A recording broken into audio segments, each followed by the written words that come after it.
Good morning students. In today's video, we will start our new chapter, that is Force and Law of Motion, chapter number 9 according to our NCERT book. In this chapter, first of all, we will study about the introduction about the force, it means definition of the force and its SI unit. Then we will study about the effect of the force, and after that we will study the topic, that is type of the force and inertia and mass, one by one. So let me start our today's class with the topic, that is the force of chapter Force and Laws Motion, chapter number 9 according to our NCERT book. Dear friends, our today's first topic is that force and its SI units. In the previous class we have studied about the topic, that is the force. What is the force? We have the knowledge about the definition of force, so we can give the definition of the force very simple way, that is force means a pull or push action is called force. A pull or push action is called force and its SI unit is Newton. SI unit of the force is Newton and it is denoted by capital N. In other way, the SI unit of the force is kilogram meter per second square. Dear students, the SI unit of the force is Newton. In shortcut way, we can write down capital N, or other form of SI unit of force is kilogram into meter per second square. This is the second form of SI unit of force, or in shortcut way we are using the SI unit, that is Newton. Right, dear friends? Because sometime in the exam there was a question, that is what is the SI unit of force. So we can write down there Newton or kilogram meter per second square, right? Or in other way it may be possible the question was maybe, that is kilogram meter per second square is the SI unit of which physical quantity. In that case we can write down the answer, that is force, right? Okay, dear friends, force is a vector quantity. Why? Because by using the directions, without using the directions we cannot represent the force. So it is compulsory, with the directions we can apply a force on an object. So magnitude is available and the direction is also available in the case of force. So that's why force is a vector quantity, right? Now, dear friends, we are going to study about the next one topic, that is effects of force. Effect of force are so many. It means there are so many effects of force. By using or by applying the force on an object, we can see so many effects generate on the objects. For example, we can change the state of an object by applying a force. We can change the speed and direction of an object by applying the force. We can change the shape and size of an object by applying the force. We can change the speed of a moving object by applying the force. It means when we applied a force on an object, then objects can change its state. It means object comes to in rest or comes to in motion. So that's why object change its state, and objects change its speed with the directions. Any object is moving in a moving condition with a particular speed, with a constant speed, and if we apply a force on the object, then it may be possible object change its speed with respect to the time or with the directions also. So we can say that there is an effect generate on the object after applying a force. We can change the shape and size. We can change the shape and size of an object after applying a force on an object. This is the effect of force. For an example, dear students, if there is a plastic ball and we want to apply a force on that ball, then we can say that the shape of the ball may be changed or size also may be changed. So that's why we can say there is an effect generate on the ball after applying the force. Other one condition is that speed of a moving object. After applying the force, we can change the speed of a moving object. For an example, dear friends, let's suppose there is a car is in moving condition with a velocity of 30 meter per second. and the driver wants to accelerate the car, wants to increase the speed of the car. So that's why driver push the accelerator, push the acceleration. This is the mechanical functions. So that's why the car change its speed. Then we can say the object change its speed by applying the force. तो यहाँ पर जो accelerator के through जो force applied हुआ है that is the mechanical function. Accelerator means accelerator in the car is a device which applied the force by using the engine on the body of the car. So that's why car change its speeds. So that's why we can say there is an effect of force generate on the moving car. So these are the effects of the force, and there are so many effects we can see in our daily life which are generated by the force. Now the next one topic is that types of the force. Dear friends, type of the force we can classify or we can divide the force by different situations. For an example, we can divide the force by the some method by the concept that is contact force and non-contact force. Contact force means that if there is a interaction between two bodies after applying a force, there is an interaction between two bodies after applying a force, that is called contact force. For an example, if we want to apply a force and objects by making any contact, then that is called the contact force. Another one example, when we push a car, that is the contact force. And when we free down a ball from a particular height on the ground floor, एक particular height से जब हम किसी एक ball या किसी भी object को जब फ्रीली फॉलिंग कंडीशन में छोड़ते हैं तो वहां पर कोई कांटेक्ट नहीं होता. That is called non-contact force. So that's why we can divide the force according to the concept or according to the situations. So the first method or concept is that maybe force category may be contact and non-contact. Non-contact means there is no interaction between two bodies, that is called non-contact force. And if there is an interactions between two bodies, that is called contact force. Now dear friends, according to the syllabus of our NCERT book of 9th class, we have only one category of type of the force in our NCERT book, that is the types of the force. And there are two types of the force. According to our NCERT book, we have basically two types of the force, that is balanced force and unbalanced force. हमारी NCERT book के according हमने यहाँ पर force को दो category में divide किया, that is balanced force and unbalanced force. Dear friends, for your knowledge, balanced force and unbalanced force both are the part of contact force, because by making the contact between two bodies, we can apply the balanced force and unbalanced force. So we can say balanced force and unbalanced force both are the type of contact force. Dear friends, we can also give an example of non-contact force also. Non-contact force means gravitational force is an example of non-contact force. Electrostatic force, magnetic force, these are the examples of non-contact force, because in these categories of the force there is no requirement of interaction between two objects or bodies. Now dear friends, we are going to study about the knowledge of balanced force and unbalanced force. It means we will study that what is balanced force and what is unbalanced force.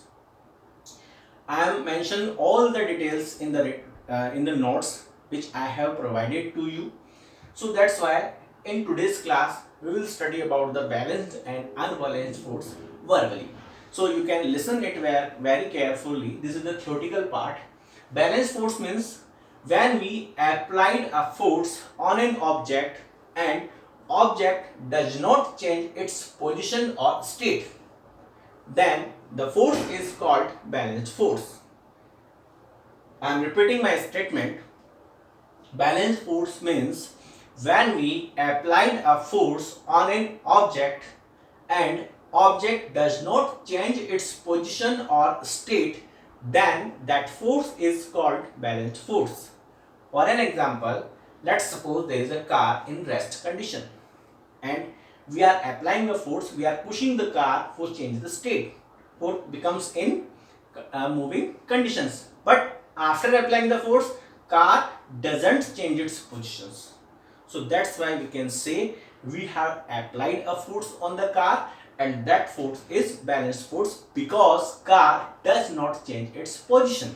So that's why it is called the balanced force, right? Now the second category of the force is unbalanced force. Unbalanced force means that when we applied a force on an object and object change its position or state, that is called unbalanced force. I am repeating my statement. When we applied a force on an object and object change its state or position, then that force is called unbalanced force. For an example, we are using the same example but the different conditions. For an example, let's suppose there is a car is in rest condition and we applied a force on the car and car becomes in moving conditions. When we applied the force on the car and car becomes in moving condition, in that condition, in that situation, we can say we applied a unbalanced force on the car. So that is called the unbalanced force, right? Now, dear friends, the next one topic is inertia and mass. These two topics are very short topics, but for the understanding of the next upcoming topic of this one chapter, we have to learn or study about the topic that is inertia and mass. So first of all, we are going to take the knowledge of inertia and then the mass. Inertia. What is the mean of inertia? Dear friends, you can see or you can study two words in this chapter, that is inertia and law of inertia. हम यहाँ पे दो अलग अलग words को हम यहाँ पे बार बार स्टडी करेंगे. एक तो है inertia और एक है law of inertia, and both are different but are related to each other. So first of all, we are going to study about the topic that is inertia. It means what is the mean of inertia. So dear friends, inertia means it is the property or tendency of an object to change. It is a property or tendency of an object to change its state, to oppose to change its state. I am repeating my statement. Inertia means it is the property or tendency of an object to oppose change in its state. इसका मतलब inertia एक object की क्या होती है, property होती है. Property और एक टेंडेंसी होती है जो हमेशा इस बात का अपोज करती है. अपोज करने का मतलब विरोध करती है कि वो अपनी स्टेट को चेंज नहीं होने देना चाहती. अपनी स्टेट का मतलब अगर कोई ऑब्जेक्ट रेस्ट कंडीशन में है, in that case it wants to become in rest, and if an object is in moving position then it wants to become in moving condition. This property or tendency is called inertia. That is called the inertia. So finally, inertia means property or tendency. And what is the mean and what is the which type of the property is inertia? Inertia is the property or tendency in object which oppose to change its state, right? And inertia is directly proportional to the mass of an object. Inertia जो है basically object के मास पे directly dependent होता है. जिस object का मास जितना ज्यादा होगा उसके लिए इनर्शिया यानी कि जो इनर्शिया की जो प्रॉपर्टी है वो उतनी ही ज्यादा होगी, वो उतना ही ज्यादा प्रॉब्लम क्रिएट करेगा अपनी स्टेट को चेंज करने के लिए, वो उतना ही ज्यादा ऑब्जेक्शन क्रिएट करेगा, वो उतना ही ज्यादा अपोज करेगा अपनी स्टेट को चेंज करने के लिए. So that's why we can say inertia is directly proportional to the mass of an objects, right? Now the very simple topic, that is the mass. What is the mean of mass? Mass means the actual quantity of material by which an object is formed is called mass of the object. The actual quantity or material by which an object is formed is called mass of an object, and its SI unit is kilogram, right? Now dear friends, the next one topic according to our NCERT book in this chapter is that Newton's laws of motion. Newton's laws of motions. There was a scientist whose full name is Sir Isaac Newton. Sir Isaac Newton. Sir Isaac Newton's, it means in shortcut way we are using the word that is Newton. Newton's was given some laws which is related to motion of an objects. यानी कि motion, कोई object अगर motion की condition में है या motion से related है तो उसके केस में इसाक न्यूटन ने कुछ लॉस को यहाँ पे डिस्क्राइब किया. So we will study about them and they are called Newton's laws of motions. So basically there are three laws of motions. There are three laws of motions given by Isaac Newton.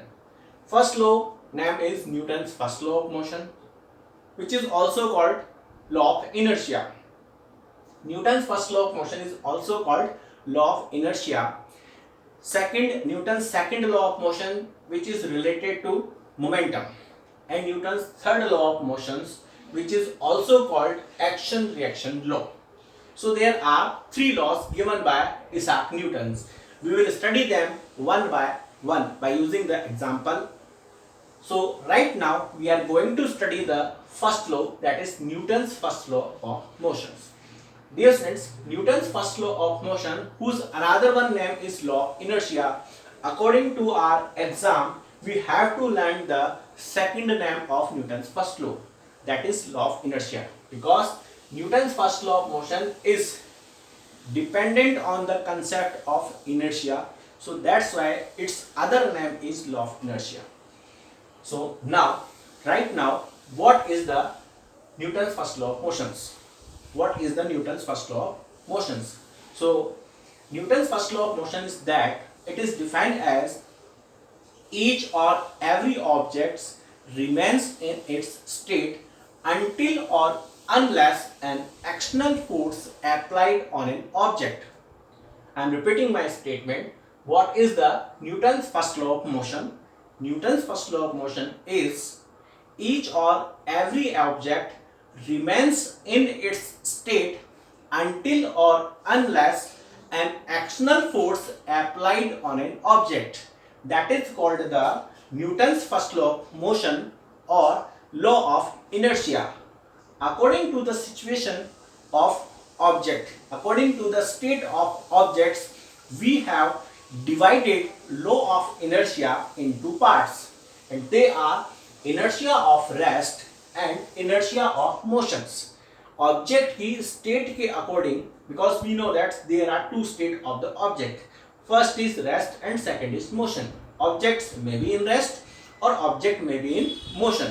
So according to the category or type of the state of an object, we divide the first Newton's law, it means law of inertia, in two parts, and they are inertia of rest and inertia of motions. Dear friends, we can learn that what is the inertia of rest. Inertia of rest means tendency of an object to remains in rest is called inertia of rest. Similarly, inertia of motion means tendency of an object to remains in motion is called inertia of motion. Clear, dear friends? So conclusion is that Newton's first law of motion statement's conclusion is that कि अगर कोई भी object है, अगर वो moving condition में है तो वो मूविंग कंडीशन में ही रहना चाहता है या उसी में ही रहेगा जब तक कि उस पर कोई एक्सटर्नल फोर्स अप्लाई नहीं होता, राइट? और अगर कोई ऑब्जेक्ट अगर रेस्ट कंडीशन में है तो वो रेस्ट कंडीशन में ही रहना चाहता है जब तक कि उस पर कोई एक्सटर्नल फोर्स अप्लाई नहीं होता. For an example, a car is in moving conditions. Without applying a force on the car will be always in moving condition, but we know that it is not possible. Why? Because in the surrounding region there are frictional force. There are frictional force applied by the surface of the roads on the wheels. In the surrounding region there is a pressure of air applying on the car, so that's why there are so many reasons by which a car feel a force in the opposite directions. So it is not possible that always cars becomes in moving conditions. So after some time, without applying the force, after some times without applying the force means due to the surrounding situations, the car becomes in rest conditions. So these are the examples by which we can understand the Newton's first law of motions. Now in the next video we will study the topic. First of all, the topic in the next video we will study the topic that is the momentum, and after that we will study the Newton's second law of motion with the derivation of F is equal to ma formula or formula of force. In the next video we will study about them.